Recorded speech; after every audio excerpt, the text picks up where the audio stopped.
Est-ce que le PEA est une carotte fiscale? Est-ce que cette enveloppe que certains remplissent depuis des mois, voire des années, est quelque chose qui va pouvoir se perdurer et être véritablement pérenne? Bon, je pense que tout le monde connaît le principe du PEA, sa fiscalité avantageuse, on va dire. Non, elle est quand même avantageuse. Mais bon, on va faire un petit rappel quand même. Donc le PEA, plan épargne en action, l'avantage c'est qu'au bout de 5 ans de détention, vous ne payez pas d'impôt sur les plus-values. Vous ne payez pas la flat tax, autrement dit aujourd'hui 30%. Vous payez uniquement la CSG CRDS donc qui s'élève à 17,2%.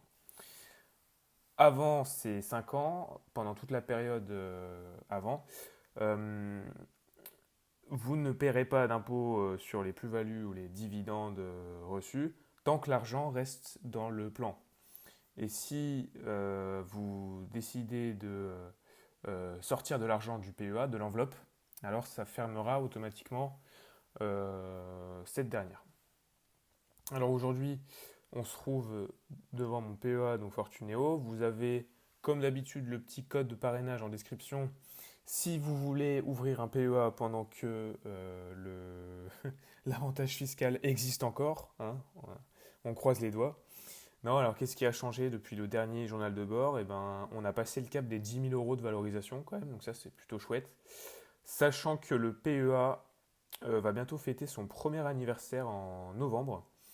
Donc voilà, 10 000 euros de versement sur l'année, c'est pas trop mal, sachant que j'étais encore étudiant jusqu'à août, mais que j'ai pu placer sous forme de DCA une bonne partie de mes revenus d'étudiant ou de stage. Et là, maintenant que je travaille depuis septembre, ben, je vais également pouvoir continuer à faire le DCA avec des montants plus conséquents. Donc ça, c'est plutôt sympa.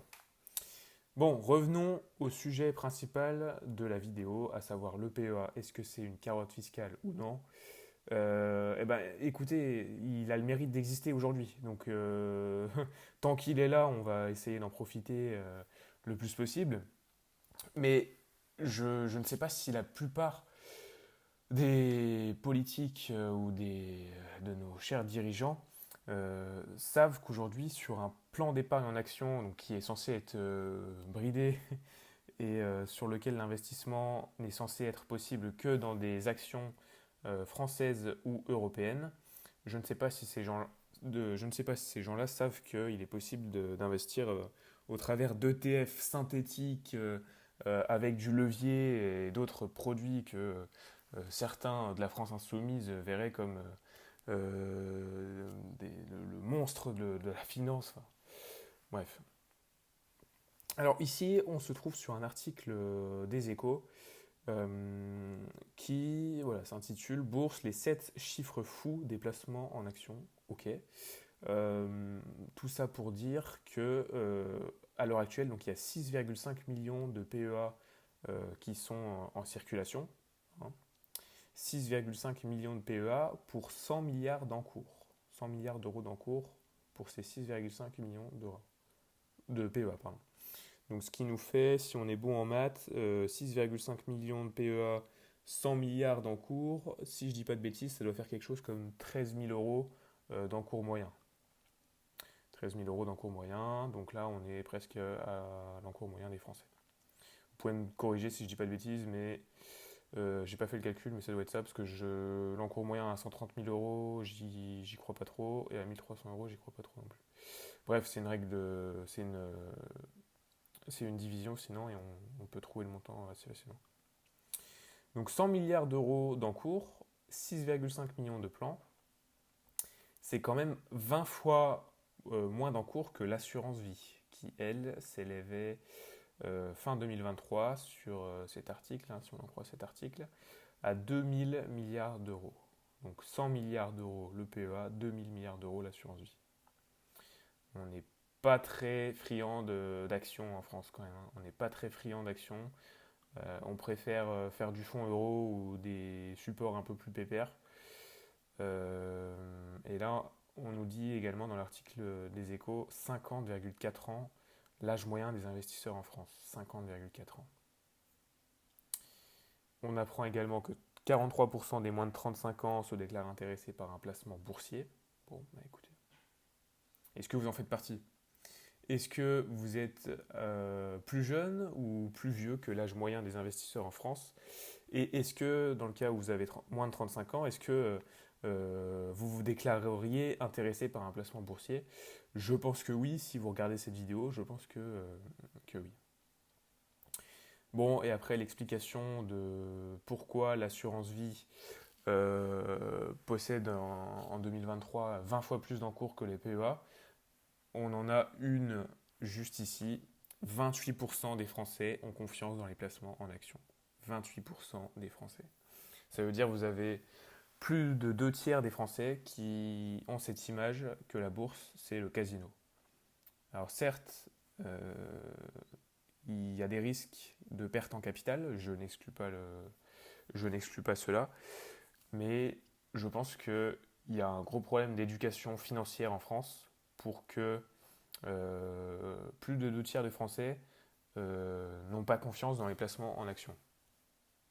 Après, il y a aussi une histoire d'aversion au risque et de couple rendement-risque, hein, je ne dis pas le contraire, mais quand même, je ne vois pas en quoi sur du long terme, quand on commence sa vie, ou même en fait à n'importe quelle période de sa vie, je ne vois pas de meilleur placement, entre guillemets, que la bourse pour faire un truc sans prise de tête, que ce soit passif ou alors via du stock picking, mais je serais un peu plus frileux sur le volet stock picking si on pense que les Français stock pick Orpea, Atos, Worldline et je ne sais quoi. Bon, je comprends pourquoi ils ne sont que moins d'un tiers à avoir confiance dans les placements en actions.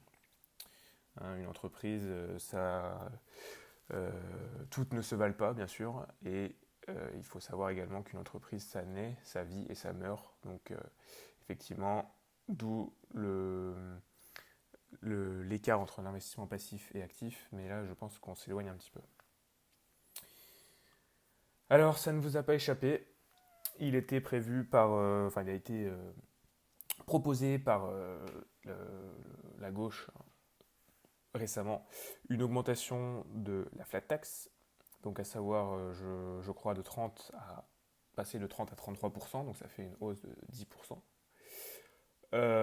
Donc une proposition qui n'a pas été retenue, mais on est quand même en droit de se dire aujourd'hui que l'avantage fiscal du PEA et même la flat tax, qui est quand même, on va dire, un cadeau fiscal, même si il a été prouvé qu'en fait ce taux flat, donc ce taux, comme on dit, plat, entre guillemets, fait plus rentrer de recettes à l'État que le barème progressif.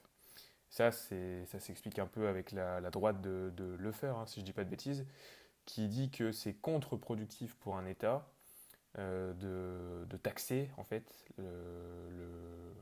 les activités productrices de richesse en France. Hein, si vous taxez à 0%, vous ne récupérez rien. Et à l'inverse, si vous taxez à 100% le capital et la création de richesse, la création de valeur, vous récupérez 100% non plus. Donc je pense que ça s'explique en partie là-dessus. Alors est-ce que l'avantage fiscal du PEA va sauter ou non? Pour finir cette vidéo, je pense que on peut se poser très clairement la question.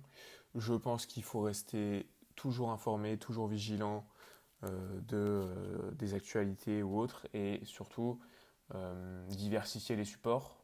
Hein, je pense notamment à l'ouverture par exemple, d'un compte titre sur un broker étranger ou autre.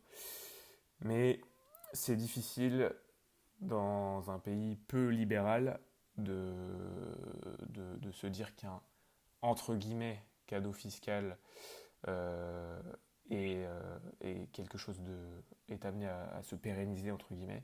Donc aujourd'hui, l'avantage fiscal existe bel et bien, il faut en profiter, mais je pense qu'il ne faut pas le prendre pour acquis, et c'est pour ça que je n'aime pas trop le fait de tracer des droites et se dire, ok, si j'investis tant par mois pendant X années, bon bah super, dans 25 ans, j'aurai tant d'argent. Il ne faut pas oublier que, bon, déjà, il y a de l'inflation, ça, on peut encore la prendre en compte, mais qu'on vit quand même dans un pays, un magnifique pays, moi j'aime la France, bien sûr, mais dans lequel il est clair hein, que la situation économique et politique et sociétale n'est pas des plus radieuses. Donc tout ça pour dire qu'il faut rester vigilant et toujours s'adapter, hein. Finalement, c'est un peu la sélection naturelle, c'est les meilleurs qui ont réussi à s'adapter, qui vont pouvoir survivre et perpétuer le cycle. Bon, je m'évade un peu, vous avez compris, profitez-en, mais ne la prenez jamais pour acquis, cet avantage fiscal. Moi, je vous remercie grandement d'avoir regardé cette vidéo. Je vous souhaite de très bons investissements et surtout prenez soin de vous. À bientôt.